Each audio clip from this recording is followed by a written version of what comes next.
निंदा करोगे लोग बदला लेने की सोचेंगे, प्रशंसा करोगे लोग बदला चुकाने की सोचेंगे।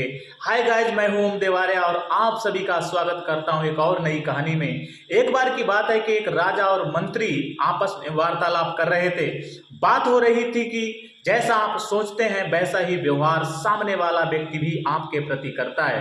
राजा इस बात से सहमत नहीं था। अगले दिन के लिए मंत्री और राजा अपने घर से टहलने के लिए निकलते हैं। टहलते टहलते थोड़ा दूर निकल जाते हैं। सामने देखते हैं कि एक लकड़हारा लकड़ियों का गट्ठर सर पर रखे हुए सामने से आ रहा है। मंत्री ने राजा से पूछा, महाराज, इस लकड़हारे के प्रति आप क्या सोचते हैं, क्या विचार रखते हैं? तो राजा ने कहा, मुझे ऐसा लगता है कि जो सामने वाला जो लकड़हारा आ रहा है ये हमारे जंगल से लकड़ियां चुरा चुरा कर काट काट के लाता है। इस लकड़हारे को दंड मिलना चाहिए, इसको सजा मिलनी चाहिए इस बात की।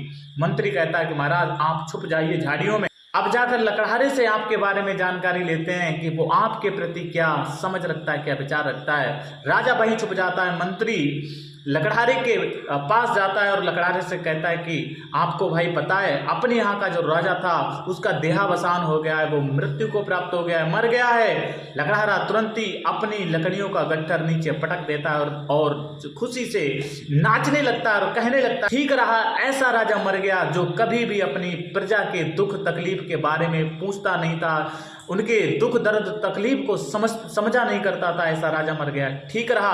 और फाइनली वो लकड़हारा अपने लकड़ियों का गट्ठर सिर पर रखकर फिर से चला जाता है।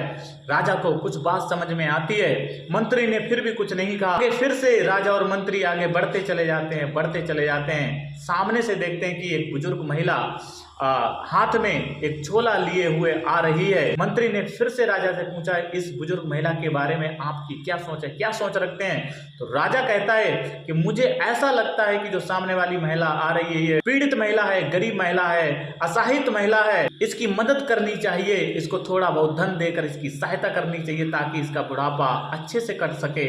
मंत्री फिर से कहता है कि महाराज, आप छुप जाइए और मैं बुजुर्ग महिला से पूछता हूँ जाके वो आपके प्रति क्या विचार रखती है। फाइनली वो मंत्री बुजुर्ग महिला के पास जाता है और उस बूढ़ी माँ से कहता है कि माँ जी, आपको पता है अपने यहाँ के जो राजा थे उनका देहावसान हो गया है, वो मर गए हैं, उनकी मृत्यु हो गई है। इतना सुनकर वो बूढ़ी माँ वहीं पर बैठ जाती है और हाथ पटक पटक कर रोने लगती है। हे भगवान, तूने ऐसा क्यों किया? इतना अच्छा तूने राजा क्यों ले लिया? वो तो बहुत अच्छा राजा था, अच्छा काम किया करता था। अरे उसके बदले तूने मेरे को क्यों नहीं ले लिया? वो महिला बहुत रोती है और रोने के बाद अपना थैला लेकर चली जाती है।